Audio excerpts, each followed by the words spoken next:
I thought maybe this year would be different. It was the first week of December, and the lake outside my window had just started to glaze over with ice. The air smelled like pine and distant wood smoke.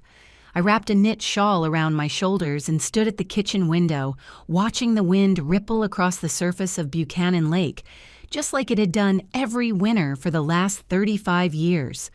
This house, this old wooden cabin, it was the last thing my husband and I built together. After he passed, it became my world. Quiet, predictable, safe. That morning, my son Evan called. His voice came through warm and casual, the way it always did when he wanted something but didn't want to admit it yet. "Hey, Mom," he said. "We're thinking maybe you could come to Austin this Christmas. Jenna's on board. We'll do the big dinner. The kids will love having you around." I didn't say anything for a second. I just smiled. One of those private smiles you don't even realize you're making. "That sounds lovely, Evan," I said. "I'd really like that." After we hung up, I moved around the cabin like a woman lit from within. I pulled out my sewing box and started working on the red scarves I'd been meaning to finish for the twins. I made a shopping list. Jenna liked that expensive Merlot from Napa, didn't she? I'd pick up a bottle.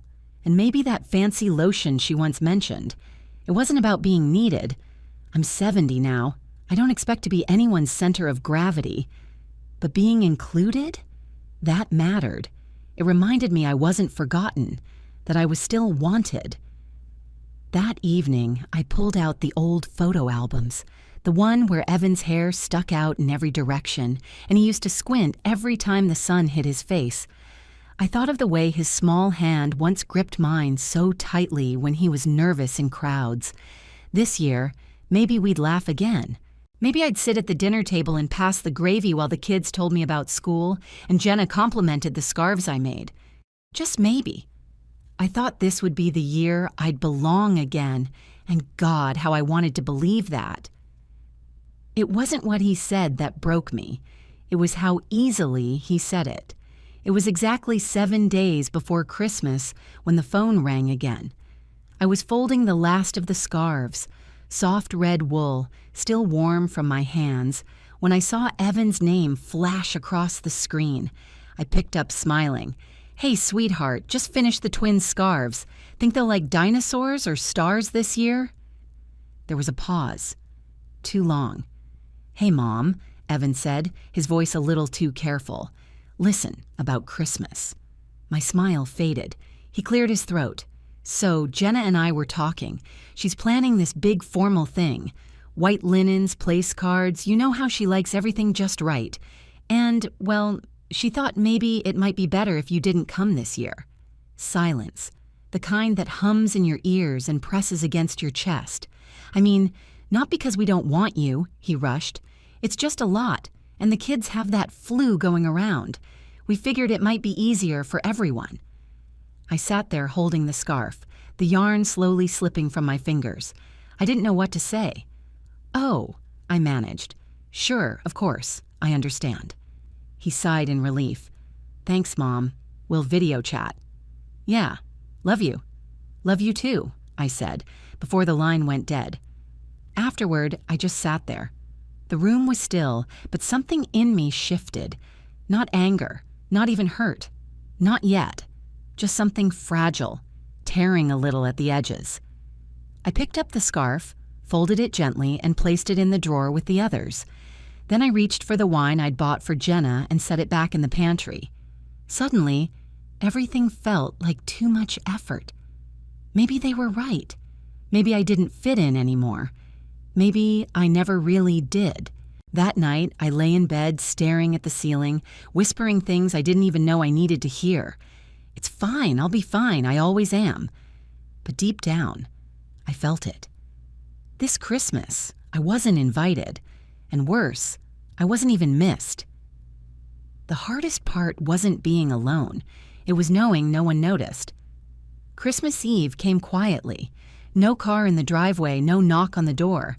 Just wind whistling through the pines and the steady hum of my old heater. I lit the tiny tree in the corner like I always did. Twinkling lights, hand-me-down ornaments, some yellowing at the edges. I poured a glass of cider and sat in my usual chair, wrapped in the same shawl I wore last year. But the silence was different this time. Not peaceful, hollow. I watched the clock tick past 6, then 7, then 8. The phone stayed still. No call from Evan. No quick, "Merry Christmas, Mom." Not even a text. And suddenly I wasn't just not invited. I was invisible. I tried to distract myself. Pulled out an old movie, the kind we used to watch together. It's a Wonderful Life. But when George ran through Bedford Falls shouting, "Merry Christmas," I just felt tired. I turned it off halfway through. I walked into the kitchen, opened the fridge, then closed it again. I wasn't hungry. Instead, I wandered into the hallway and stared at the photo wall. Evan at 6, missing his 2 front teeth. Evan at 16 in his prom tux. Evan with Jenna, beaming, holding their first baby. I raised him with everything I had, every ounce of love, every dollar, every night waiting up when he was late, and now I wasn't even worth a chair at the table. I went to bed early that night, curled up under the quilt I'd made years ago from scraps of Evan's baby clothes. I held onto the fabric like it could still remember the boy who used to run into my arms without hesitation. I didn't cry, not really, just let the ache settle into my bones like cold air through a cracked window. That was the night something inside me quietly unraveled. Not in anger, not in rage, just in silence. The kind that only comes when you realize you've been left behind. I thought I was leaving something behind for him. Turns out, he'd already left me behind. The morning after Christmas, I woke up before the sun. The lake outside was still frozen, like a photograph. I made myself a cup of coffee and stood at the window, staring at nothing in particular. My chest felt tight, but not in the way that makes you cry. It was quieter than that, heavier. Around 10, Jim stopped by. An old friend of my late husband. He brought cinnamon rolls, like he always used to. "Merry Christmas, Marilyn," he said, handing me the box with that crooked little smile. "Heard you were spending it solo this year." I managed to chuckle. Guess I'm not on the guest list anymore. He sat at my kitchen table, same chair he always took. We talked about everything but what hurt. That's the thing about old friends. They know how to step around pain like it's a sleeping dog. Then, somewhere between coffee and the last bite of pastry, Jim glanced around the cabin and said, "You still thinking of leaving this place to Evan?" I blinked. "I mean," he continued, "I know that was the plan. Just wondering if he still wants it." I didn't answer right away. I looked around at the pine walls, the faded photo of my husband fishing off the dock, the shelf Evan built for me when he was 12. Does he want it? Does he even remember it? Later that night, I opened the drawer in the hallway and pulled out the will. Evan's name was right there, bold, clean, certain. I had written that document 10 years ago, back when I believed things would never change. That family was unbreakable. But now, I saw the truth for what it was. He hadn't just shut me out of Christmas. He had slowly stepped away from everything that made him my son. And I had been giving and giving, thinking it was love. But love, real love, is supposed to go both ways. That night, I didn't cry. I just sat with the truth. And for the first time in a long while, I thought, maybe he doesn't deserve this place after all. I didn't raise my voice. I just took my name back. That week, I didn't talk to Evan. I didn't need to. Instead, I pulled out a folder from the drawer, one with the lawyer's number on it from when I made the original will years ago. His name was Jeff Turner. Kind man. Called me ma'am even when I told him not to. I left him a voicemail. "Hi, Jeff. This is Marilyn. I think it's time we make a few changes." That evening, I sat at the dining table with a cup of tea and the will in front of me. I looked at the line that said, "To my beloved son, Evan," and just stared. There was no anger, just a kind of clarity I hadn't felt in years. He had made his choice, and now I was making mine. The next morning, I called the real estate agent. The lake house had been appraised at $415,000 the year before. I told her I was ready to sell.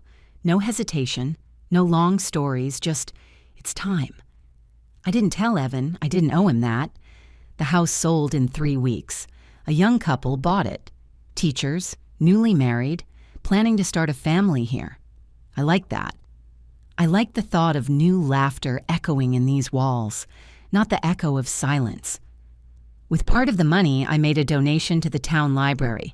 My late husband had read stories to kids there every Saturday before his heart gave out. They'd been struggling to stay open for years. I wrote the check, signed my name, and whispered, "This is what legacy looks like." No revenge, no shouting, just redirection. People think power is loud, but real power? It's quiet. It's measured. It's a woman who doesn't beg to be seen anymore because she finally sees herself. By the time Evan called too late, the house wasn't mine anymore. And for the first time, that didn't hurt, because I wasn't anyone's afterthought.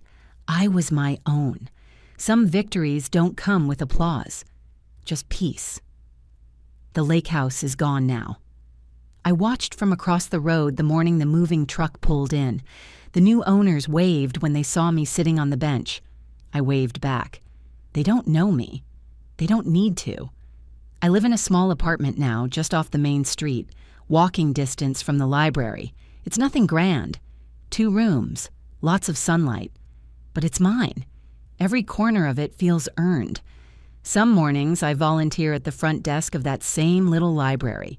The kids come in after school, loud and messy, dragging backpacks and snow-covered boots. They make the place feel alive again. I like that. Evan hasn't called again. Not since the message he left when he found out the house was gone. "Mom, why didn't you tell me? That was supposed to be ours." I didn't answer. What was there to say? I don't hold anger in my heart. I truly don't. But I've learned that not all silences need to be filled. Some are there to remind us of what we tolerated for too long. I've stopped asking myself what I did wrong. Stopped wondering if I should have raised my voice, pushed back harder, tried one more time. Because I did try. For years. Quietly. Lovingly. And when that stopped being enough for him, I chose to make it enough for me. I walk more now. I sleep better. I laugh, really laugh, with people who show up when it matters. And on Christmas morning, I sat by my little window with a cup of cinnamon tea and a wool blanket around my shoulders. I watched the snow fall and felt content. No place settings, no forced smiles, just warmth and quiet and the knowledge that this year, finally, I gave myself the peace no one else was offering. And that, to me, was more than enough. Let me tell you something about mothers. We don't stop being mothers just because our children grow up. We don't stop caring just because they stop calling. We don't stop hoping just because hope has disappointed us 1,000 times before. But there comes a moment, a quiet, unassuming moment, when a mother realizes she's been holding on to someone who let go a long time ago. And that realization, it doesn't come with thunder or tears. It comes like the first frost of winter, slow, inevitable, and strangely, almost beautifully, final. For 35 years, I poured everything I had into that lake house. Every board, every window frame, every memory soaked into the walls. My husband and I built it with our own hands. We dreamed of it being the place our family would always return to, the place where love would gather no matter how far life took us. But dreams don't survive on memory alone. They need people to show up, to care, to remember. And Evan? He stopped showing up long before that Christmas. I just didn't want to see it. You know what's funny? I used to think love was measured by how much you were willing to give, how much you could endure, how much you could forgive without ever asking for anything in return. I was wrong. Love isn't just giving. It's also being received. It's being valued. It's being seen. And the moment I realized I hadn't been truly seen by my son in years, something inside me finally let go, not in bitterness, not in hatred, just in acceptance. People always ask me, Marilyn, don't you miss the lake house? And the truth is, I do. Sometimes. I miss the way the morning light used to filter through the kitchen window. I miss the sound of the loons calling across the water at dusk. I miss the creak of the floorboards in the hallway, the ones my husband always said he'd fix but never did. But I don't miss what that house became. A monument to waiting, a shrine to hope that never arrived. I don't miss sitting by the phone, wondering if this would be the year Evan remembered me on my birthday. I don't miss making excuses for why he couldn't visit. I don't miss pretending I was fine with being the last priority on his list. So no, I don't regret selling it, because that house was never just wood and nails. It was a dream. And when the dream dies, sometimes you have to let the symbol die with it. The young couple who bought it. They sent me a card last spring. They planted a garden in the backyard. They hung a swing from the old oak tree. Their little girl takes her first steps on the porch, where I used to sit and watch the sun set. And that makes me smile. Because love doesn't have to be blood. Love is what you build, what you tend to, what you show up for. And if Evan couldn't show up for me, then maybe this house was meant for someone who would show up for each other. I want to talk about something that no one really prepares you for, the grief of being forgotten by your own child. It's not like other grief. It's not clean. It's not acknowledged. People don't bring you casseroles or send you sympathy cards. Instead, they say things like, "Oh, he's just busy," or "Kids these days, you know how it is." As if being busy is an excuse for cruelty. As if being modern means you're allowed to discard the people who gave you everything. But I've learned something in these last few years. You teach people how to treat you. And for too long, I taught Evan that my love was unconditional, which he heard as, "She'll always be there no matter what I do." And he was right. I was always there, until I wasn't. The day I signed those papers, the day I handed over the keys to the lake house, I also handed back a part of myself I'd been holding hostage for too long. The part that believed I had to keep giving in order to be loved. The part that thought my worth was tied to how useful I was to someone else. I gave that up, and it was terrifying, and freeing, and necessary, because I finally understood I am not less valuable just because someone else couldn't see my value. You know what nobody tells you about getting older? It's not the aching joints or the gray hair or the way your hands don't quite work the way they used to. It's the invisibility. One day, you're the center of someone's world. You're the one they run to when they're scared, the one whose opinion matters, the one whose presence makes everything feel safe, and then, almost imperceptibly, you're not. You become background noise, a courtesy call on holidays, an obligation. And the worst part? You're supposed to accept it with grace. You're supposed to smile and nod and say, "Of course I understand. You're busy. We'll catch up soon." Even when soon never comes. Even when busy is just a polite way of saying you're not a priority anymore. But here's what I've learned.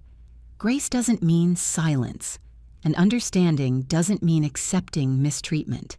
I spent years being gracious. I spent years understanding.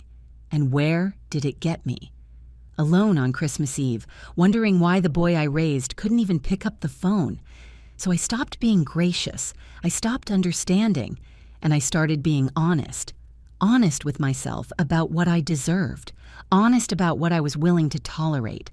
Honest about the fact that sometimes love isn't enough. Sometimes you have to love yourself more than you love the idea of being needed. The library has become my sanctuary now. Every Tuesday and Thursday, I sit at the front desk and help people find books. I scan library cards. I recommend stories. I listen to kids talk about their favorite characters. And you know what? They see me. Not as someone's mother, not as someone's burden, just as Marilyn, the lady who always knows where the good books are hidden. Last week, a little girl came in with her grandmother. She was maybe 7 with braids and bright pink glasses that kept sliding down her nose. She walked right up to me and said, "My grandma says you're magic because you always find the perfect book." I laughed. "Is that so?" Her grandma smiled at me, that tired but warm smile that only other grandmothers understand.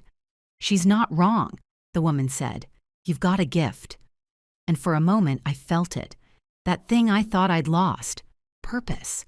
Not because someone needed me to be their mother, not because I was fulfilling some role I was assigned at birth, but because I chose to show up, because I chose to care, because I chose to be present, and people noticed.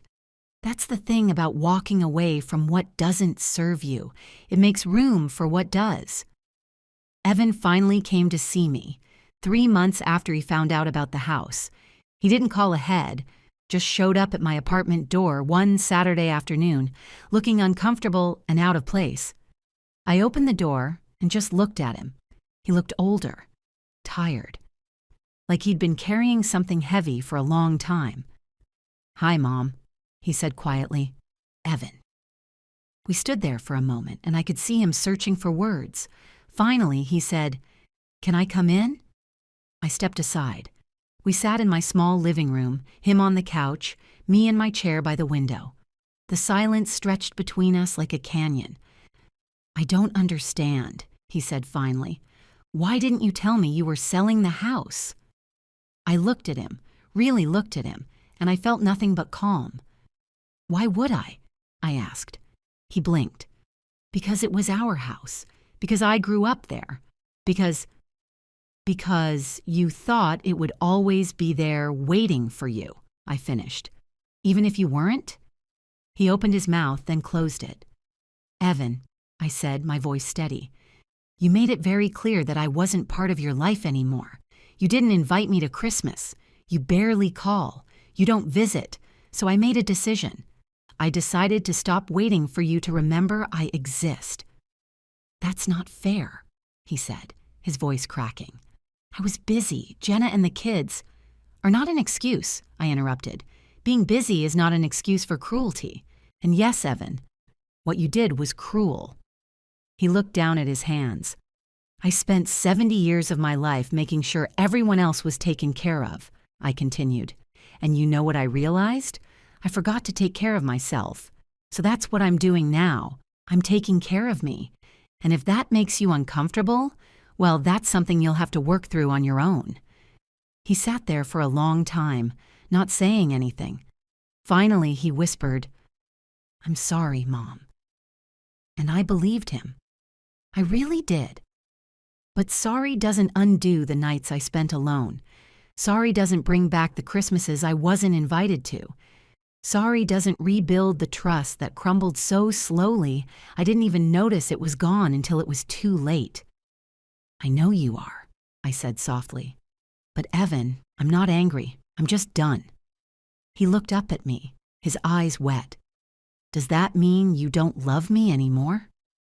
And that question broke something in me I didn't even know was still intact. "Oh, sweetheart," I said, my voice thick. "I will always love you. You're my son. But love doesn't mean I have to accept being treated like I don't matter. Love doesn't mean I have to wait forever for you to see me." He nodded, tears spilling over. "I see you now," he whispered. "I know," I said. "But it's too late for the house. That's gone. And I'm okay with that." We sat in silence for a while longer. When he finally left, he hugged me tight, tighter than he had in years, and I hugged him back. But when the door closed behind him, I didn't cry. I just sat in my chair, looked out at the street below, and felt something I hadn't felt in a very long time. Peace. Not because he apologized, not because he finally understood, but because I had chosen myself. And that choice, that singular, terrifying, beautiful choice, had set me free. If this story found you, maybe it was meant to. I know this one wasn't easy. Maybe you saw yourself in me. Maybe you've sat in that same quiet house, wondering how love could grow so distant, so polite, that it disappears. But if no one has told you lately, you matter. Not because you give, Not because you sacrifice, but because you are still here. If you've ever been told you don't fit in, if someone once made you feel like a guest in your own family, I hope you know this. You don't need anyone's permission to take up space. You don't need anyone's approval to choose yourself. You don't need to keep giving to people who only know how to take. And you don't have to wait for someone to see your worth.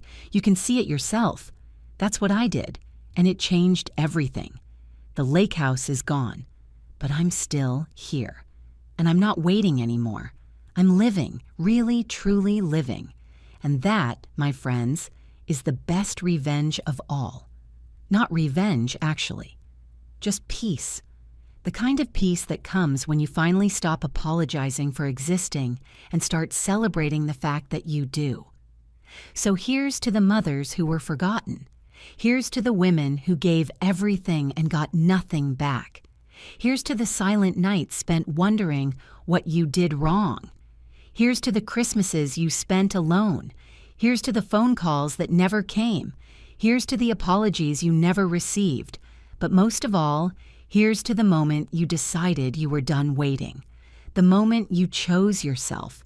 The moment you realized that love without respect is just noise. And the moment you walked away and built a life that didn't need anyone's approval to be beautiful. That moment? That's not an ending. That's a beginning. And I'm just getting started. If this story touched something in you, I'd love to hear from you. Tell me where you're watching from. Tell me about the moment you decided you were enough. Drop your story in the comments. You never know who might need to read it. And if you're still healing, you're not alone. Not anymore. Because we're here. All of us. The ones who chose ourselves. And we're not going anywhere. Welcome home.